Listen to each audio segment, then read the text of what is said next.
Ladies and gentlemen, welcome to the Arts Theatre. Can you please go mental for Jim Jefferies?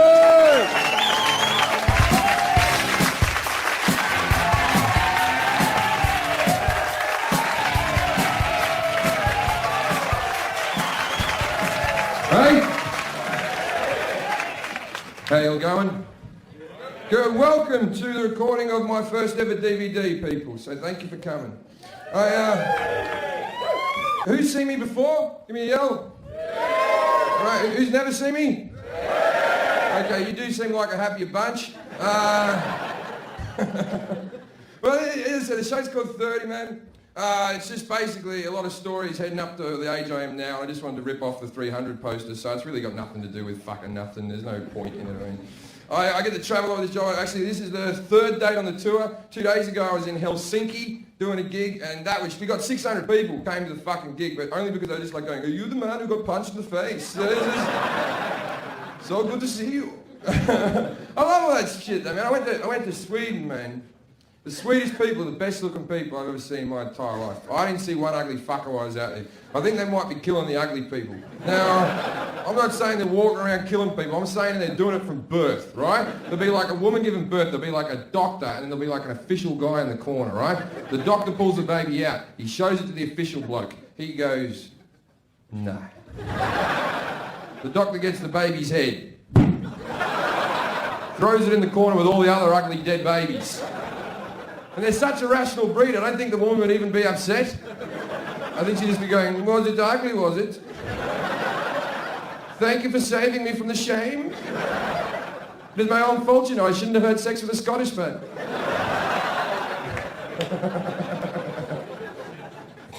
Hello to the balcony people. I can't see you. I just want to know if there were some people up there. Can't fucking... I'll tell you a bit about my family. My 15-year-old cousin has recently become pregnant, and I'm only offended by this as a taxpayer. I think if you can't afford it, fucking cut the fucking thing out, but it's not my problem. My auntie has to take care of it, you know. She's gonna fucking keep it. 15, man, she's gonna fucking keep the thing.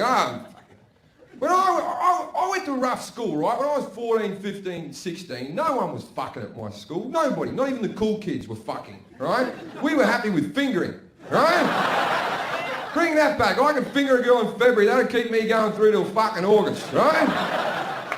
These kids today, they all fuck each other. They all get fucking knocked up, and they get sex education. I never had any sex education. I didn't even have a sister, me, right? These kids get sex education on a Monday or a Wednesday, whenever they have it, they're all fucking each other, they're all getting pregnant. I think too much information. I think we should fuck sex education off completely and just start showing these kids pornography from a very young age. At least that way the boys will know to come on the girls' faces. I'm trying to make a difference here, people.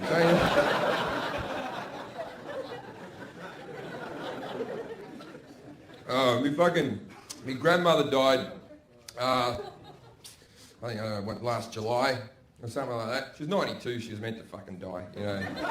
I would have been more surprised if she did a motocross rally or something like that. Towards the end, she had like 4 strokes and she had dementia. She was just like a head in a chair, really. And she had dementia, or as I like to call it, honesty. Just old people telling the truth, thinking, "I've walked this planet for 92 years, I'm sick of lying to cunts. She's taken my money, that's not my son." And she was meant to die like 2 years ago. She kept on getting strokes. Kept on getting rang up by my mum going, "She's got like 2 days to live," right? So she goes, "You better ring your grandmother, she's going to die any minute," right? So I ring her up and say, "Hey grandma, how are you?" And she goes, "Not too good." And I went, "Yeah, I heard that. I hear you're not doing well. Look grandma, I'm going to miss you. I love you, I'm sorry you're dying." And she went, "Oh, I love you too, Jim." And then I cried and I thought, well, that's that. And I put the phone down and I went back to the PlayStation, right? And then like 2 years on, she wasn't dead. What do? Do you call back? What's the protocol? Do you go, "Good for you, didn't think you fucking had it in you," right? every time she was going to die as well, because my father lives in fucking Sydney and my grandmother lives in Queensland, and he would go up to bury his mum, but because of her not dying, he'd go up there, and every time he had to take time off work and all that, and every time he'd come back down, I'd ring him up and go, did grandma die? And he'd go, nah, and I'd go, well, better luck next time. And she's got like 12 grandkids, and we all got the same inheritance. We all got $100. That's Australian. $100 Australian. That's fucking 38 quid, right? That's not even enough for 2 lap dances, that, right? How is her spirit meant to live on? And those people can fucking hang on forever and ever because they're worried about the afterlife. She wasn't going to fucking die. That's the same reason the old Pope, not the Nazi we got now, the one before that, right? He wouldn't. Remember the one that was curved like a banana, right? He wouldn't die because he was religious and evil. Every time there was like a pedophile in the Catholic Church, he would just move them to a different church so that God's not watching, we're okay. We'll just Now, it's all gone a bit weird because I mentioned pedophilia. Don't think that I don't know that pedophilia is a very awkward subject to bring up at a comedy gig at the 5-minute mark of the show. But let's have a go. I've had some personal... I was molested by a scoutmaster when I was young. This is true, he never physically touched me or penetrated me. He used to put me in a corner and masturbate on me, but still, not a great day. And I find pedophilia to be a very... It's a very awkward... In society, if there's certain pedophiles that we condemn, and then there's other pedophiles that when they do, we don't even notice. We just put it under the carpet and go, oh, don't talk about that. That doesn't... Okay, does everyone know that Elvis Presley was a pedophile? Right? There's no debating this. Elvis Presley had Priscilla Presley move into his house at 14 years of age, whereupon he fucked her, and then married her at 16 or 17 or something like that, right? So Elvis was a pedophile. You happy with that? Right. Charlie Chaplin was a pedophile. He fucked 13-year-olds, 14-year-olds, 15-year-old girls. Yet there's a statue in the middle of Leicester Square of Charlie Chaplin where you can have your photograph taken with the pedophile. But we forgive them because they're the best in their field. There's never going to be another king of rock and roll, and I promise you there'll never be a better silent movie star.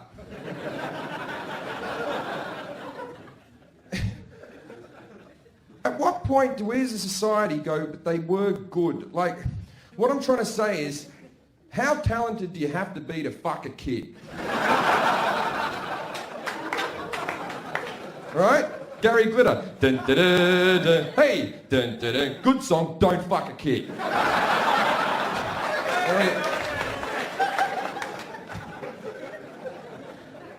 Back to my grandma.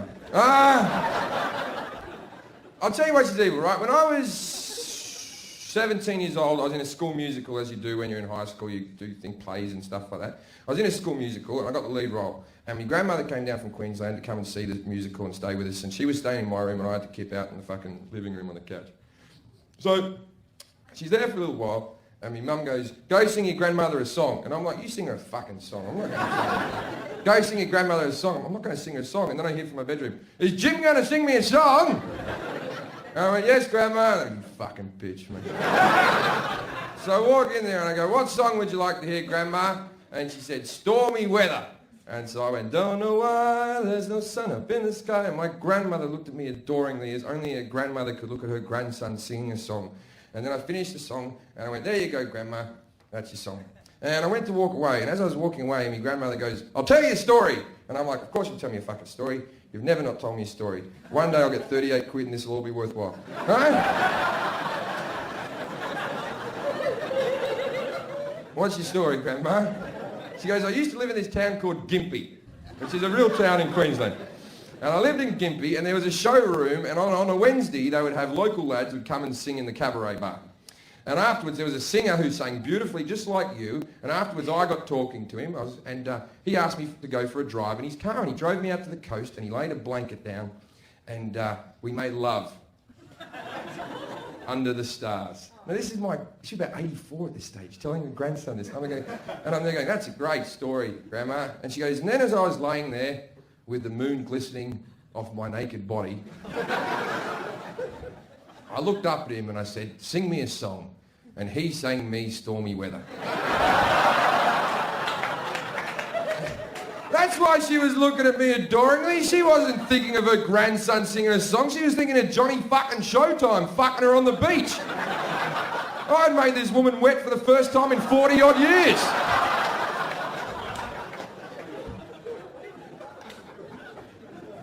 So we're all drinking tonight, I hope. It's fucking Saturday, you gotta get pissed. It's good for you. I don't like people who don't drink. I don't trust them. I haven't got friends that don't drink. I would stop being your friend if you stopped drinking, because anyone who doesn't drink is a boring cunt, right? If you're a non-drinker, your stories fucking suck. All your stories end the same way with, and then I got home, right? No one gives a shit that you've been promoted at work. No one gives a fuck that your kids don't have bruises. You're a boring dick. You ever ask a non-drinker why they don't drink? They give you the same stupid answer every fucking time. You go, why don't you drink? And they go, I don't like the taste of it. Nobody does! No one likes the taste of it. We drink because we have to, because life's a miserable piece of shit. No one has ever had a shot of tequila and gone, oh, that's lovely. Next time I'll have that instead of dessert. Told you, life's shit, man. It's all over soon enough. My grandmother said, man, she was worried what was going to happen afterwards, right? As an atheist, I don't give a fuck about dying. I'm looking forward to it, right? I am, because I don't believe in heaven. I don't believe in hell. I'll just rot in the fucking ground, right? I don't even want the option of heaven. I don't want to exist in a conscious state for the rest of eternity, constantly thinking. I don't like thinking as it is. Where's me passport? Can't punch women in the street. The Bible calls heaven eternal bliss. I don't care how blissful it is. It's eternal. You'd get used to it and then you'd be fucking bored. And what's hell meant to be like? Fire and brimstone, eternal agony? That's what's written in the Bible. That's God's book. As far as I know, the devil hasn't brought out a book. We don't know his side of the argument, right? If you ask me, the devil and God are having an argument, the devil's being a bigger fucking man, because God's just writing shit about him. And the devil's going, I'm not even going to fucking comment, son. You don't want to live forever in a conscious... You don't want eternal life. Life is shit, right? Life is a horrible disappointment, one after the fucking next, right? If you don't think it is disappointing, right, hang on, I'll do this down... Okay, give me a camera, right? Straight on my face, right? Everybody do this in the room here. And if you're watching at home, right, look at the person next to you that you love more than anyone in the world, right?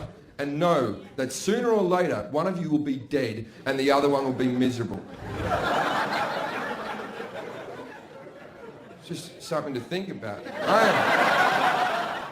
So I told you, like, the only reason you people are here is because you want me to make you laugh for a fucking hour, because you know when you go back to work on Monday, your life's gonna be shit. And then you'll be dead. And what's meant to happen when you die? You go to heaven, you see a big bright light, you walk towards the light. What's at the end of the light? All your dead relatives. Well, whoop-de-fucking-do. You ever spent a weekend at your grandparents' house? It's fucking shit. Be up there for an hour going, wish all my friends would die. You'd be up there meeting everyone. Hello, Nana. Hello, Grandad. Hello, Uncle who used to touch me. How did you get up here? Oh, that's right. You used to work for the church.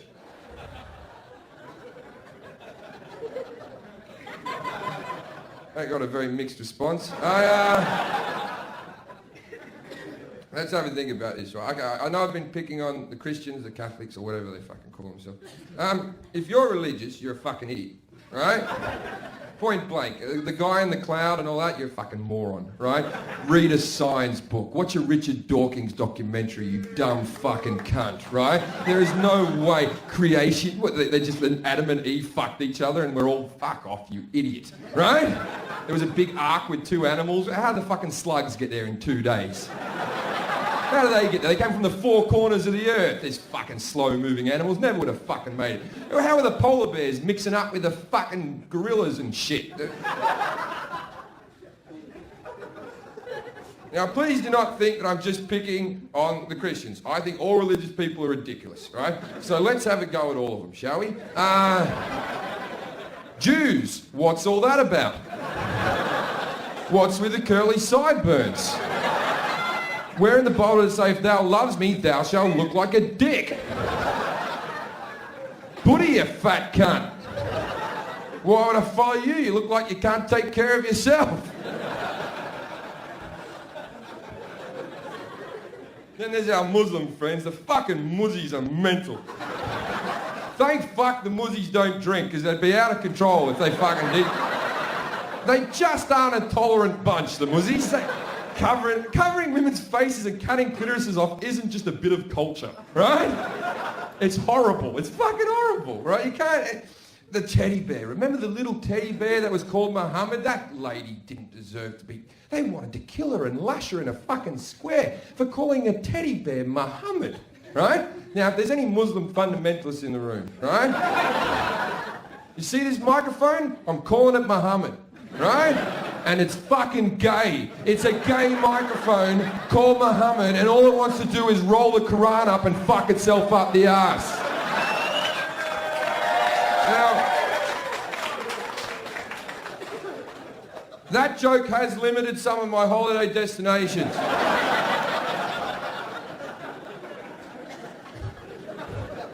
But you can't drink there, it's not really a fucking holiday, is it? Fucking coming out, fucking drinking. Look at you people, you're out here and they're giving us all plastic cups like we're fucking kids, and you have to spend £3.50 for a pint in Britain and they serve it to you in plastic. But let's be honest, you British people aren't responsible enough for glass, are you? You know what happens when you get glass? One of you gets angry, don't you? One of you will smash the glass against the bar, shove a shard of glass into someone else's face. You're the only nation of people to use the word glass as a verb.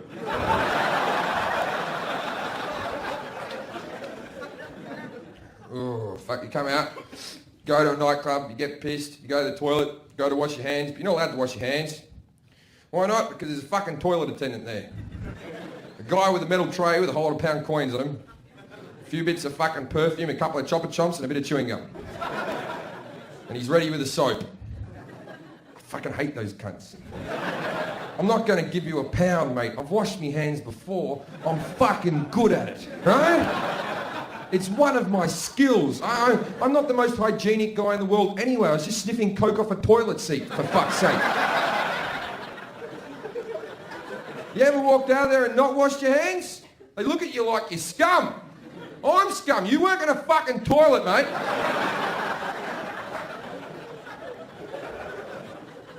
Tell you a story. I was out in South Africa doing some gigs. I was out there with a gay comedian. He took me to this gay club in South Africa and we took 2 ecstasy tablets each, right? He's off on the dance floor trying to get some dick. And I'm standing there in the bar chatting to a couple of lads I've never met before, and one of them goes, "You're wasted, aren't you?" And I went, "Yep." And he goes, "Do you want to come to the bathroom with me?" Now, as a drug taker, I think he's offering me a line of coke. So I went, "Would I?" Not only did I do that, but I put my arm around him, dragged him off to the toilet and went, "This is going to be fucking awesome, mate."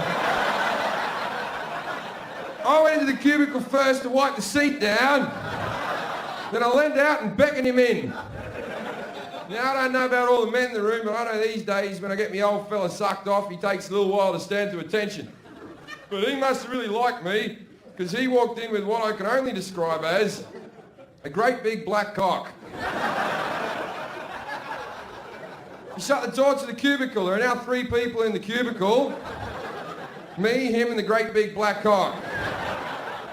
Just to give you dimensions of the man, he's this tall, he's this wide, the cock's erect, it's poking into my stomach. I look up at him and I go,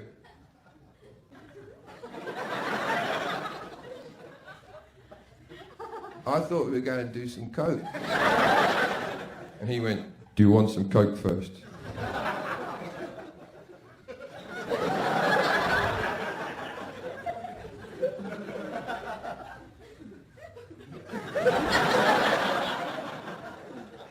"I only want coke."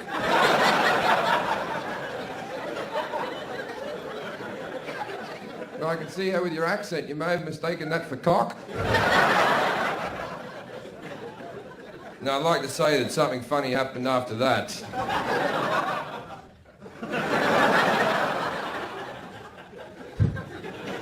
All that happened was I told him I wasn't gay, he apologised, he went out and he bought me a drink. And for the sake of comedy, He raped me.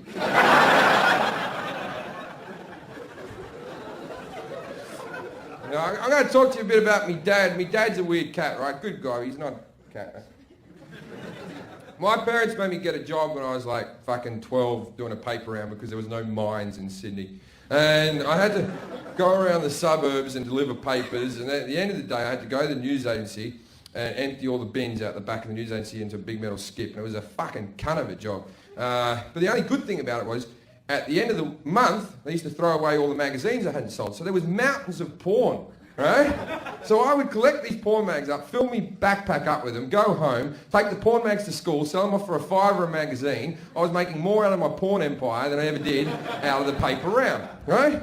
Now I had a drawer under me bed that was 4 foot by 2 foot, which I packed full of porn.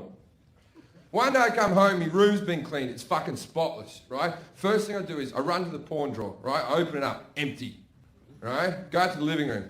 Now my mum's out there sitting in a chair. Now did anyone have a parent that had their own chair? They were the cunty parent. They were never the nice parent, right? If you're a parent out there and you have your own chair, you're a fucking Nazi dick, right? Stop being such a fascist. Sit somewhere else. You don't control the world. So my mum looks at me and she goes, I cleaned your room. And I went, yeah, thanks for that, Mum. But then she never mentioned anything, right? A week later, I'm out in my dad's shed and I'm hammering a nail into the bench, right? For no apparent reason, but he's a carpenter, right? If you put a nail into the bench, if he puts a table up there or something, that'll fuck the finish, right? Just being a dick. Under the bench, I saw all my porn magazines, but they were all like wet and bent and had letter sleeves on them and stuff like that, right? What's happened is my mum's cleaned my room out. She's thrown all the porn mags out in the wheelie bin. My dad has to take the wheelie bin to the end of the drive on a fucking Wednesday. He's opened it up and gone, oh, hello, collecting them all up. He's gone off to his shed and wanked himself stupid. So I thought, fuck that old cunt. So I collect them all back, take them back to the drawer where they belong. Circle of life continues. Now, a few days later, I'm out in the living room, and my old man walks out and goes, you been out in my shed? And I went, yeah. You're not allowed those magazines. Neither are you.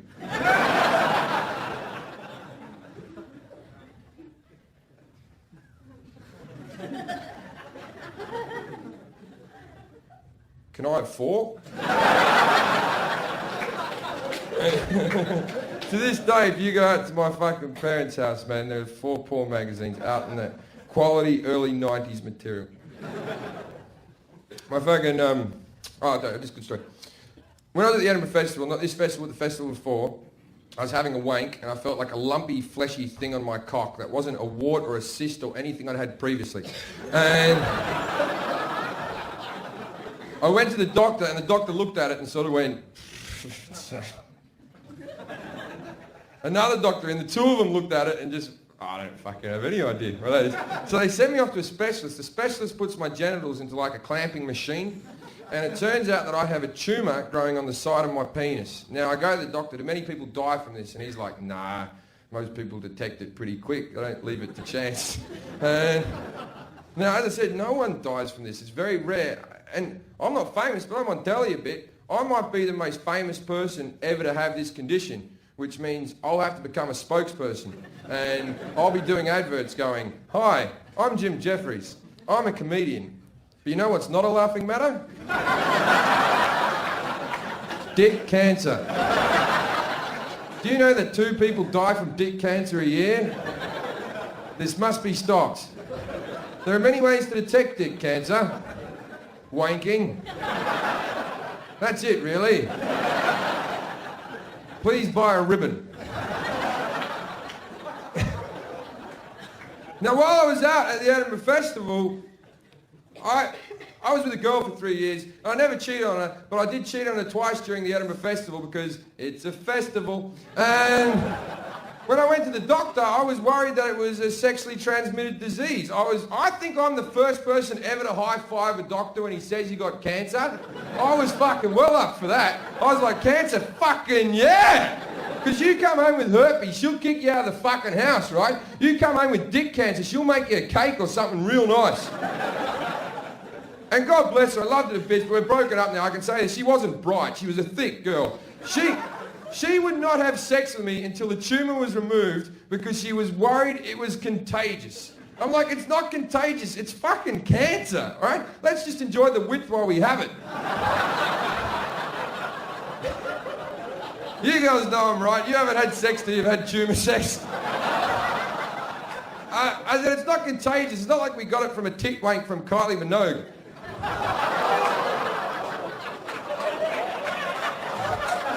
Yes, look, I understand that joke is wrong on many levels.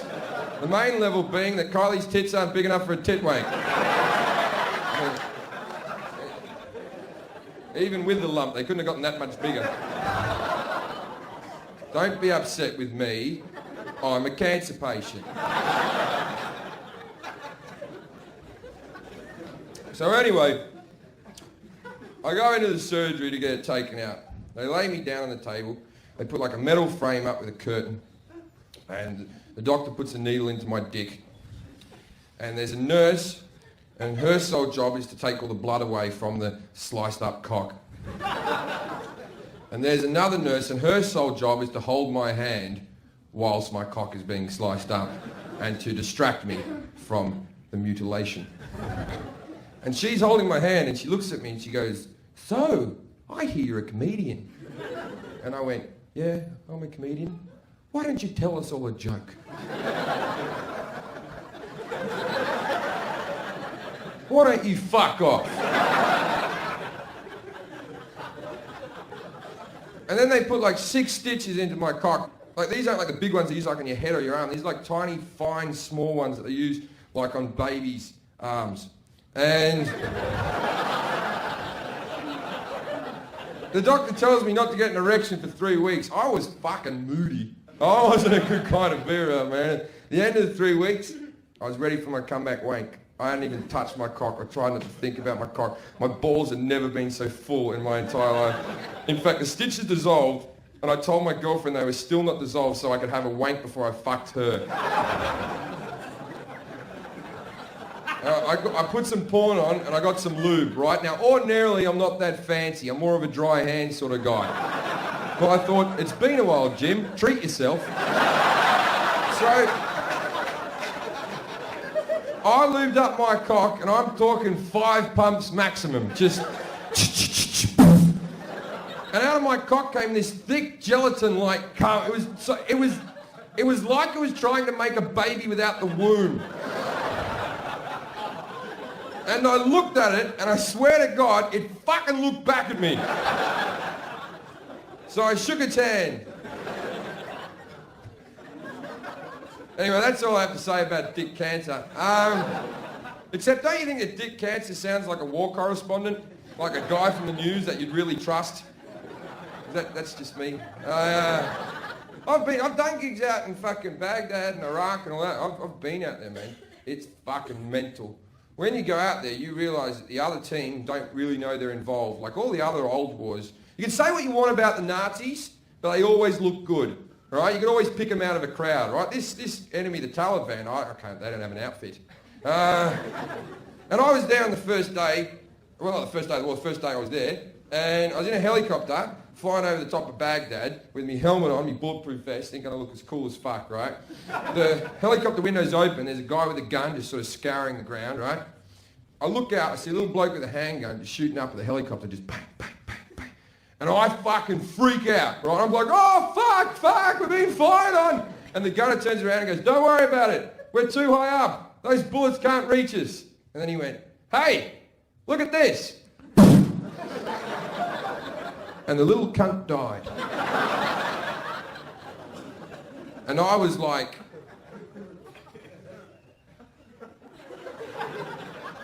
I was just saying. Didn't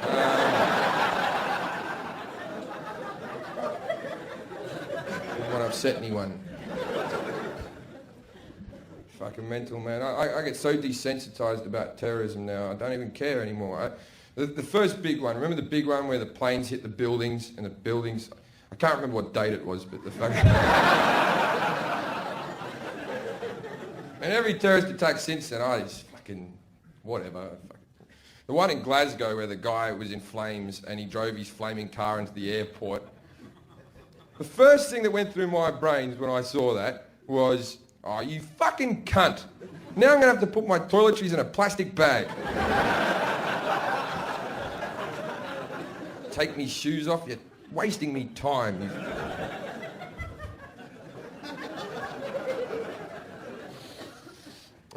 Fuck. My brother's a mental case. He's been mental my whole childhood. He can't help himself. He's older than me, but he's just fucking wired wrong. Something in his head. I'm going to tell. I've never told this on stage before.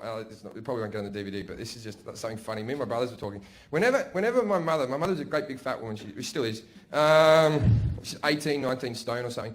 She'd always used to get us to go out and get the washing off the line, and she'd always be in the kitchen going, "Go get the washing off the line. Make sure you fold everything," and yelling at us while we were doing it. Right? When I was about 10 and Scott was about 14, and we used to go out there. Whenever we got her underwear off the line, we would get on either end of it and fold it like a flag. Like, if that's not funny, nothing is.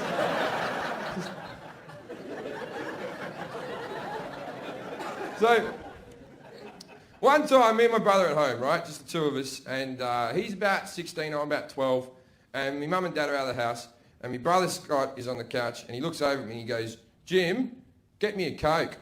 And I went, "Get your own fucking Coke. I'm not going to get you a Coke." And he went, "Get me a Coke or I'll piss on the carpet." "Piss on the carpet, you mad cunt. I'm not going to get you a fucking Coke. Get me a Coke or I'll piss on the carpet. I'm not going to get you a Coke." So my brother stood up, walked to the middle of the living room, which is a longer distance than getting himself a fucking Coke, pulled out his cock, started pissing on the carpet. He's looking at me going, "You really should have got me a Coke. Why wouldn't you get me a Coke?" Does his fly up, goes back to the couch, doesn't get himself a Coke. So I just fucking left the puddle of urine there. My mum comes home, she's fucking furious, right? Big puddle of urine. She goes, "Who did this? Who did it?" And I went, "Scott did it." She looked at Scott, she goes, "What did you do that for?" And he goes, "I told Jim to get me a Coke or I'd piss on the carpet." And my mum turns to me and goes, "Why didn't you get him a Coke? You know he's fucking mental."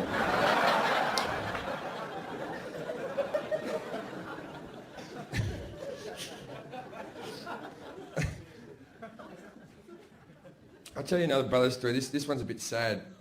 I don't know. When me and my brother were young, my dad was doing that thing where, you know when you were being taken to the dump yard, the tip or something like that? When you were a little kid, that was better than going to a football match. That was just like the best day ever. Because you never knew what you were going to find at the junkyard, did you? You'd just be there, standing on a pile of shit, going, "Dad, you have to see this. We've got to take it with us. It's a fridge. It's only missing a door." So we're loading up all this stuff from out of the garage, emptying old boxes and whatnot. My brother, I don't know, I'm about 9. No, I'm about 5. My brother's about 9. My brother pulls a vibrator out of a box just like this. And my dad does that fucking dad when they're nervous walker. He goes, "Hey, what you got there?" Right? And then Dad goes, "Oh, I'll take that off you." Now, as soon as we see that little walk, we know that's something fucking important. And we're just going, "Dad, what is that? I have to fucking know what that is. I have to know. That is, what is it, Dad?" And Dad sees his two sons and he sort of smiles wryly to himself and goes, it's a massager." My dad turns it on and goes, "Oh, that's lovely. Oh." And he goes, "We'll turn that off, we'll put that back in the box, we'll put that box way back up here. Won't look at that again." Okay, about a few days later, my brother comes into my bedroom and goes, "Jim, garage." And we go to the garage and then we pile all these boxes up. We get the vibrator out. It's about 40 degrees heat. And my brother looks at me and he goes, "Now you massage my back and I'll massage your back." Now this is a standard old brother trick. Older brothers do this. You push me on the swings, I'll push you on the swings. And what happens is you push them on the swings for like 10 minutes and then they push you for like a minute, tell you it was 10 minutes and that you're retarded and you can't read the time. So we both take our shirts off. Now we're just in our underwear, in the garage, in the dark, with a vibrator. And then I start massaging my brother's back, just...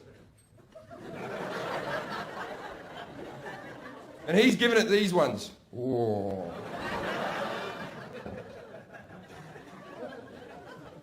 And then it's my turn. I get in front. My brother holds the vibrator up.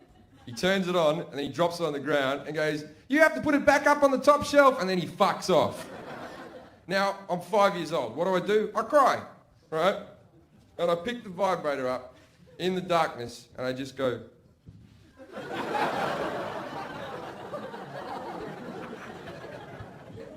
That's when my dad comes in. To see his 5-year-old son massaging his back with a vibrator. And I'm crying. And he comes up and he goes, "Has Scotty fucked you over again, mate?" And I went, "Yeah." He goes, "Give it here." And he holds it up and he goes, "Now, you see this? You're not to play with this. This is Dad's." Now, that sentence has haunted me. Not that this is Mum and Dad's. This is Dad's. That raises questions I never want answered. Such questions as, why the fuck was it in the garage? Why did my dad's mates never come into the house?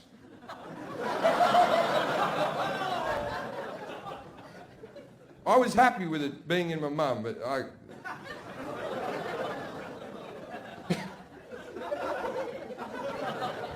it's more disturbing, that story, than you know.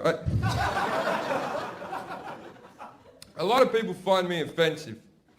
And the reason for that is there's a lot of spastics out there. Do you want to know who finds that word offensive? Not the spastics, the people who know spastics, people who are friends with spastics. If you're such a good fucking friend, why don't you bring them out tonight, you fucking cunts?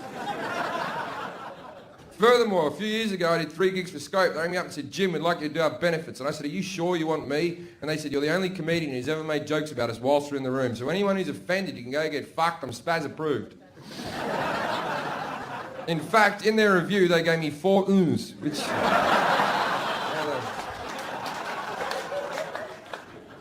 Now, as I said before, if you're friends with these people, why don't you bring them out? You always get some bleeding heart come up to you after a gig going, "Do you know my best friend is a spastic?" Not a spastic, and then you're like, "Well, where the fuck are they, you bitch?" Fucking. I used to work as a disabled carer before I was a comedian. And it was a good job. You felt good about yourself at the end of the day. And I saw some heartwarming things there, man. I saw some fucking miserable things, but I saw some things that made me feel good, man. I got fired for racing them. It sounds a lot worse than it is, right? You say racing retards, that's offensive, right? Call it Paralympics, goodwill. So... Anyway, I'm going to tell you a good story that came from there. Something nice, right? I think this story is inspiring. You mightn't agree with me, but I took these 2 lads down to the beach with cerebral palsy, right? Not with the power of. It's not like they're magical. You assume they'd have some... The only real magical disabilities are dwarfs. And midgets aren't magical. They're just freakish little people. Don't worry about that joke, it goes over the midgets' heads. Doesn't go over the dwarfs' heads. People underestimate how big their foreheads are and just smacks them in the 14th wrinkle.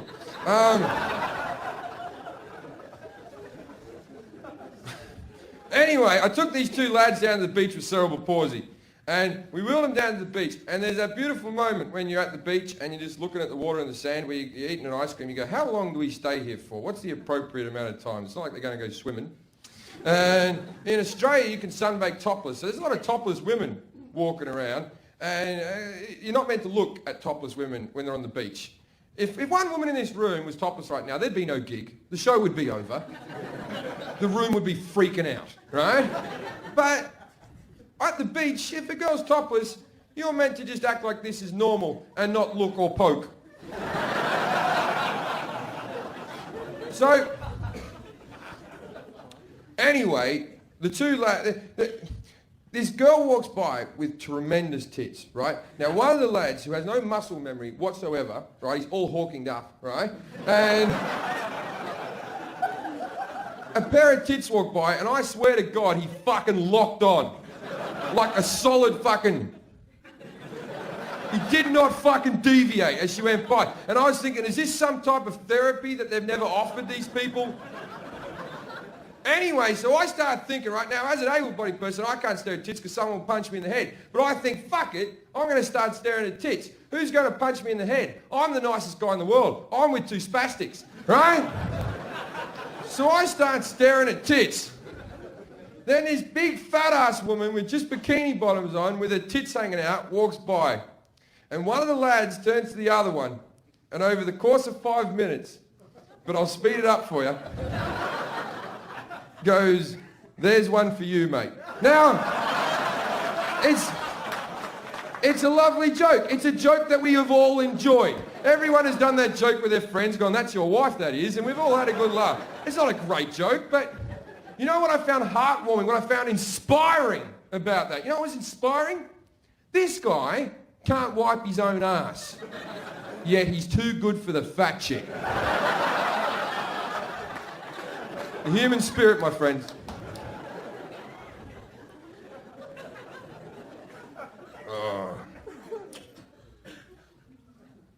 Now, who's watched me getting punched in the head on the internet? It's a lot of fun. I will now endeavour to tell you the actual story of why this happened. A lot of people have written to me and asked if it really did happen and if it was fake. It was completely real. What happened was, I was in a comedy club, the Manchester Comedy Store. It's about 450 people in. There was a woman up on the balcony that kept on heckling and heckling and heckling, and I put it down, I put it down, I put it down, and then eventually I went, "I'm going to leave you alone now, like your dad did," right? And then I went, "It's a shame your grandfather never did." I know, funny, right? Anyway, there was a guy on this side of the room who I assume had some issues with his grandfather. And he took some umbrage on what I said and decided he was going to punch me in the head. But he was an Irish bloke, so he had a full drink. So he waited until he finished his drink and then punched me in the head. But he never yelled anything out. He just sort of put his drink down calmly and went, "All right, I'm going to fucking smack him." Now, when he hit me, I was in the middle of my cunt material. So for me, this was a very odd moment for a man to punch me in the head. Now, I'm going to do the cunt jokes for you now so you know what the mindset I was in when this happened. Starting like this.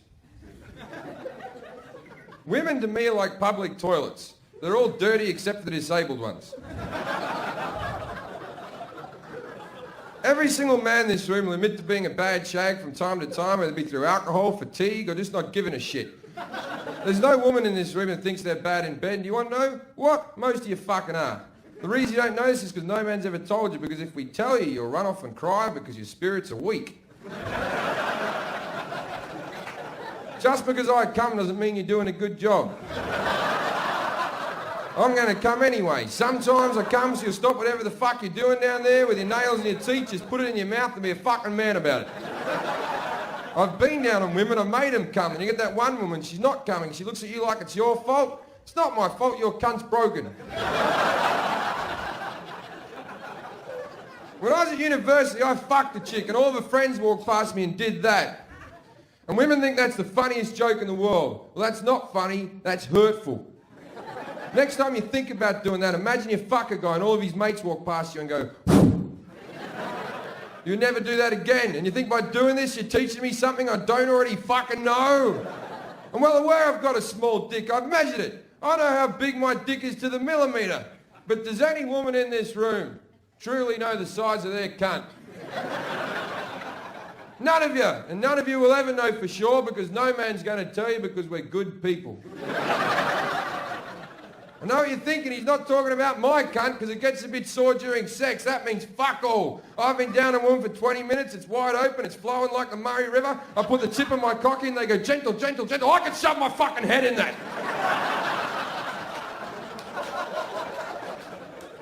Sometimes fat chicks have really tight cunts. That's a bloody mystery, eh?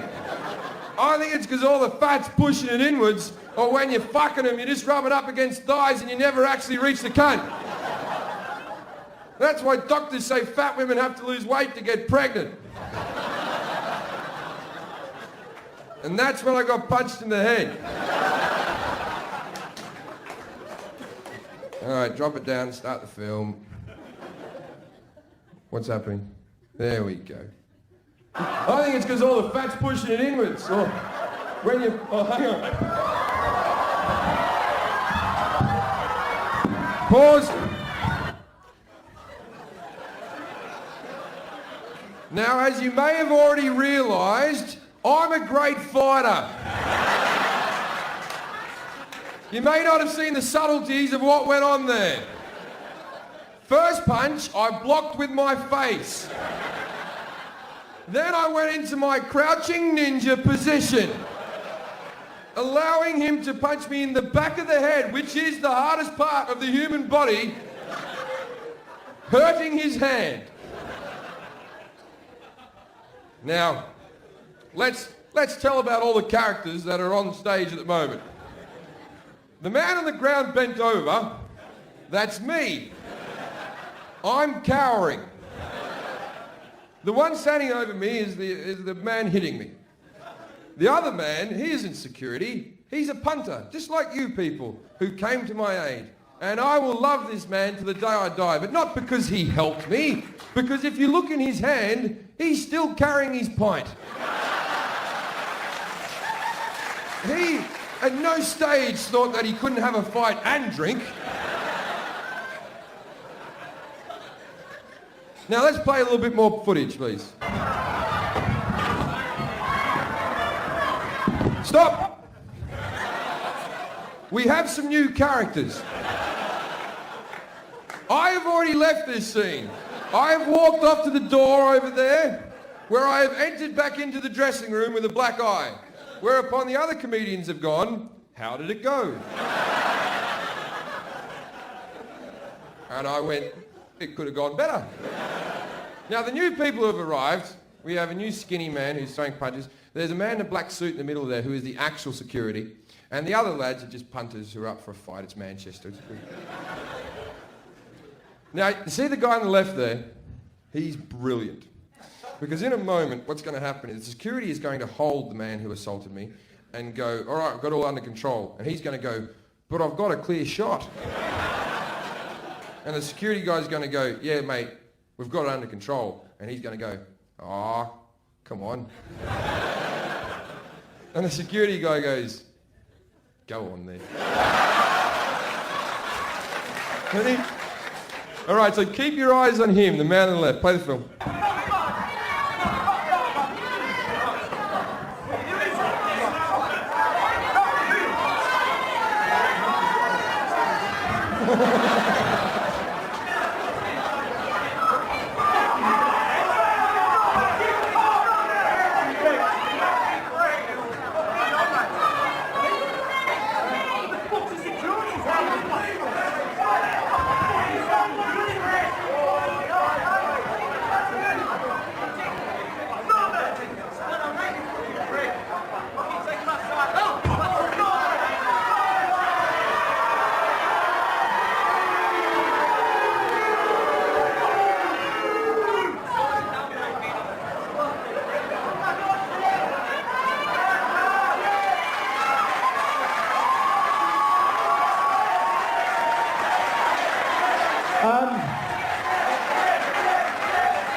Sit down.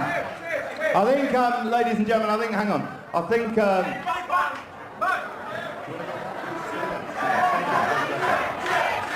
right, ladies and gentlemen, the wanker's gone, all right? Pause. Now, this is the security footage, so it's very grainy and whatever. So I got given this copy of this tape from the Comedy Store after it happened, right? And I went around to, there's comedians having a party in one of the houses. There's like 20 comedians there. And I come back with this bit of gold. You know, just like you have to fucking see how shit my gig was. Right? And we put it on the player, and we all watch it. And when Tim Clark comes out and goes, ladies and gentlemen, the wanker's gone. All the comics said in unison, but he's coming back out. Now, I do come back out, and I'm about to come out to a standing ovation. Now, it wasn't that good a gig to begin with, but people felt sorry for me. But what you're really going to see is when I come out, you're going to see some of the worst high-fiving you've ever seen. I'm talking, I'm missing hands, I'm grabbing, like, I'm not a cool guy. I just don't have cool in me, right? Well, the other day, someone gave me one of them, and I grabbed their fist. And went, hello!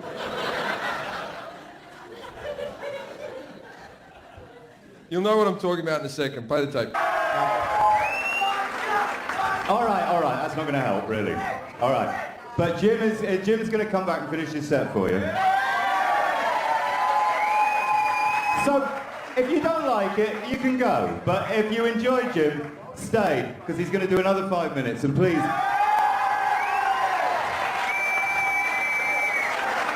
Ladies and gentlemen, to finish off, welcome back, Jim Jefferies.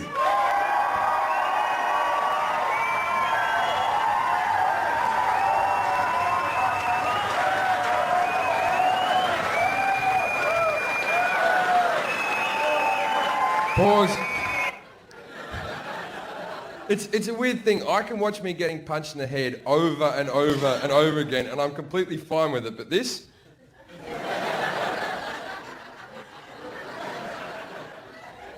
Now that's embarrassing. Now, if you watch this footage on YouTube or whatever web page you've looked at it on, there'll be a little click in the tape where all of a sudden I'll be witty and going, why did that guy come up here? And I'll say some funny things. That's not what actually happened. The man who hit me was obviously Irish because he was yelling at me like he was from the IRA. And he kept hitting me. And when I came out, I may have said some very bigoted things about the Irish, which I regret saying, but as a live show, I feel I should be honest with you so you can see the actual footage of what I exactly said. Now, I wasn't racist because Irish people, it's not a race. Get over it. I was just being a bigoted cunt. You'll understand. I'm not proud of this, but play the tape.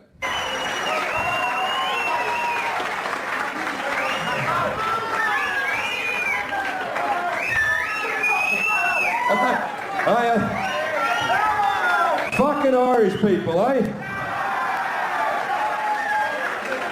Irish people think they have the best fucking sense of humour in the fucking world. They think they're so fucking delightful, don't they? Look at me, I'm dancing just with me legs. It's a heap of fucking shit, you patty cunt. You go over there, it's have a drink, have a drink, have a drink, you're in Ireland. We all fucking drink in Ireland. Have a drink, have a drink, have a drink, have a drink. Just drive the bus, you fat prick. And get out. Have I been drinking? I've got a fucking headache. What? You've got bigger boobs than me, you fat freak. Pause.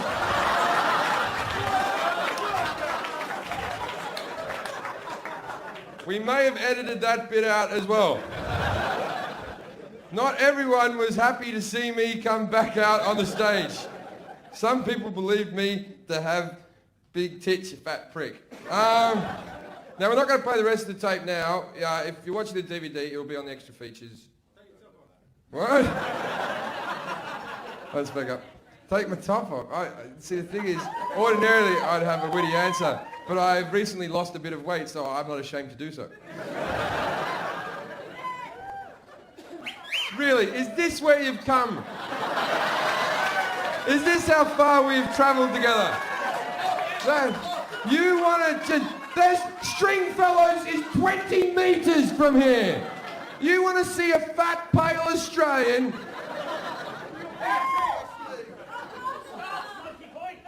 Well, who am I to tell you you can't?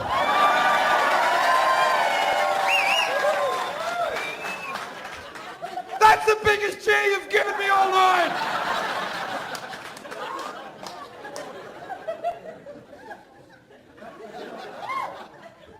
I have played with my father's vibrator. I have sucked a black cock in a toilet. I have been molested for you people. And all you want is my skin.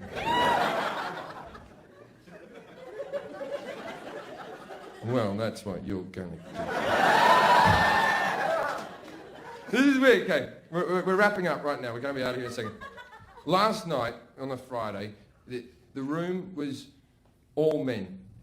It was a great crowd last night. You've been good, but they were fucking good. Right?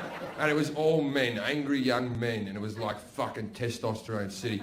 And now it's couples night. It's Saturday. On Friday you go out with the guys from work. On Saturday you take your bird out, right? Obviously she gets to choose the movie next time. I don't imagine that I'm the bird's choice and there's some guy going, go see Jim Jefferies say cunt. As long as you can watch Still Magnolias. All I'm saying is yesterday's crowd didn't go, woo! All right, Brett, how long we got? 5 minutes? Are we going to do a bit more? All right, we don't want to piss anyone off. Okay, does everyone know that Eddie Izzard's on the stage straight after me? So we can get into a bit of trouble if we run over because I don't want to have the fuck beaten out of me by a 50-year-old man in a dress.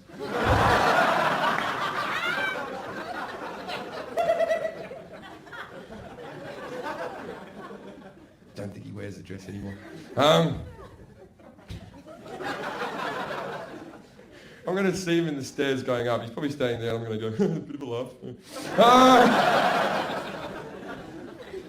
All right, okay, should we do the sing-along version? Oh, it's not enough men. We'll just do normal version. Okay, I've got to get this on tape, and you've probably all seen it a billion times, but I've got to do the egg story, all right?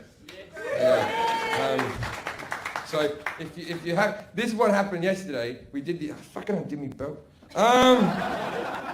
This is what happened yesterday. We did the egg story, and it was like at a rock concert, like everyone was singing along. Let's try to do it just properly. If you know the punchlines, please do not yell them out in unison, but if you really want to, okay. Right? A couple of years ago, I was performing in the Amsterdam Hilton. Now, in the basement of the Amsterdam Hilton, they have a comedy club, and I was there for 2 weeks. I had 2 days off in my 2 weeks, and I found on the outskirts of Amsterdam, there's a great big place called the Porn Warehouse, which is like a great big Asda. So on my day off, I thought, fuck Anne Frank's place, and I went out to the Porn Warehouse. Now, when I go shopping in Asda, I take a little plastic basket with me. Porn Warehouse took a trolley. It still had the kids' seat, which I thought was weird. Now, I'm loading my trolley full of every bit of porno paraphernalia I can get. I get up towards the till, and there's a massive wall covered in dildos. Now, if you're with your mates, what would you do? Sword fight. But I was by myself, so the most I could muster is like a scene from Star Wars with a thing. Anyway, there's a smaller wall, but just as impressive, covered in rubber vibrating vaginas. Now, whenever you're with your mates and you see one of those, you go, who the fuck would use one of those, eh? There's always a bit of your brain that goes, wouldn't mind trying that just once. So I got myself the Jenna Jameson rubber vibrating vagina. On the side of the box it said vibrate so as to give realistic sensation. Realistic if you're fucking a chick with Parkinson's, but not realistic. Now I've gone back to my hotel and decided if I'm going to have this wank, it's going to be the wank. It's going to be the wank that when I've got dementia, I'll be sitting in a nursing home going, well, fuck the rubber cunt!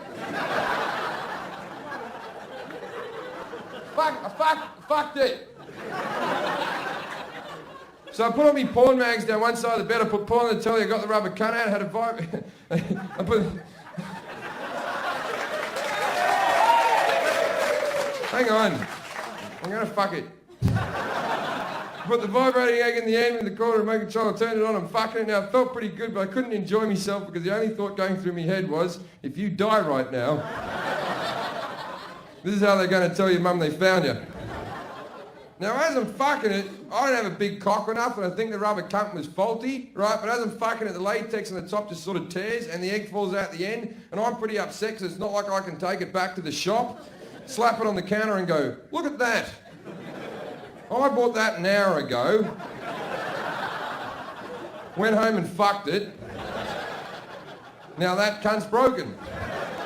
Now I still had a lot of lube, I still had a lot of porn, I still had a vibrating egg. So I did what anyone in this room would do. I lubed that egg up and shoved it up my ass. It's now sitting up against a gland called the prostate gland, the male G-spot. It felt terrific. It felt so good that I was thinking, I'm going to shove other things up my ass once I get back up to England. I slapped my cock a couple of times, I jizzed all over my chest, and now I've got jizz all over my chest, lube all over my cock, egg hanging out my ass, broken cunt in the corner. I got to tell you, I've looked better. Now, you know that bit of pain that goes through your soul after you've had a wank and you've got a bit of cum on your hand and you go, what did you do that for? You're a grown man. Well, I still had an egg hanging out of my ass. Safe to say I wanted to kill myself, so I started slapping the porn off the bed. I turn the porn off the telly. I go to whip the egg out of me ass. The fucking cord snaps off. Not only does it snap off, the 2 plastic shells of the egg slightly break apart and now pinching against me colon. Now your first thought is, well, don't worry about this, Jim, you can shit this out, but your arsehole knows what shit is and it knows what plastic egg is and it don't fucking play cricket in this experience. Now I don't know if you all know a lot about your colons, and nor should you, but they're made up of several channels that pump poo through. Now I've lubed up this finger and this thumb, and I've gone up my ass after the egg, but with every grab I've pushed it further and further and further up my colon. It's now up to channel 5, and we all know how shit that is.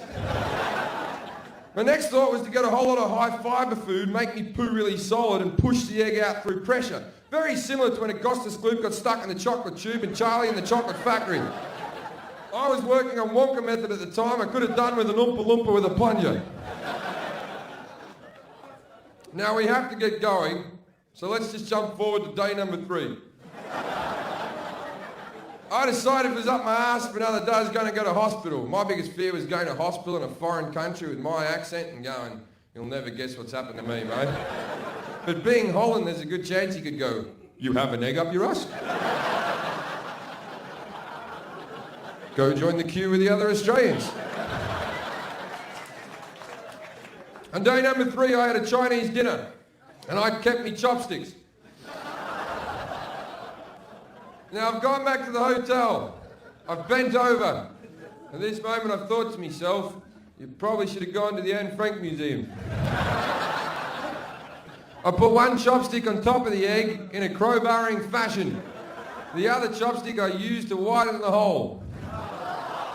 In one motion I snapped this egg out of my ass, followed by 2 feet of shit.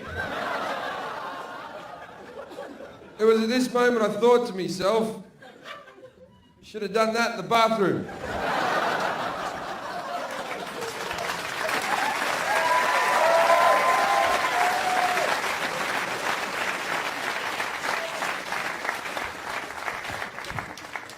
That's it. We got to get out of here. Okay. Well, thank you very much for coming, ladies and gentlemen. I believe that if you're on the guest list, there's a bar downstairs, or is that for everyone, Brett? Well, fuck it. You don't have to be the guest list. We don't even have to go to the bar. We can all just walk out as a unit. And we can just fucking terrorise some fucking kids in the street who bother you at the station and go, fuck you, little cunt. I got 300 middle-aged people. Come over here.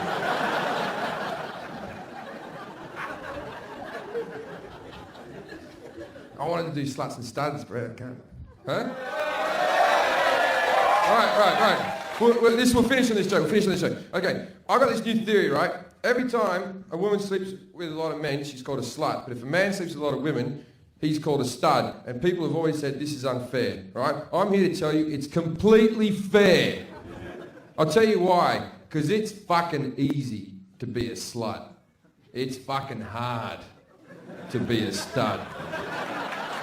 Right?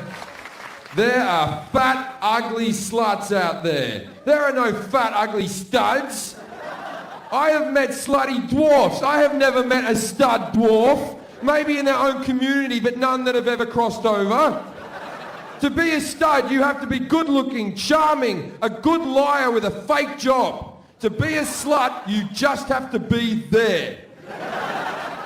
I'll tell you a story. I knew this girl.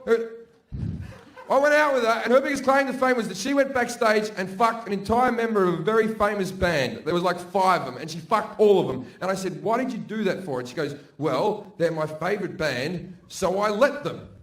That is the privilege of the slut right there. I can't go backstage at a Girls Aloud concert and go, I love the last album. Do what you want. Except the ginger one. Get me a fucking beer.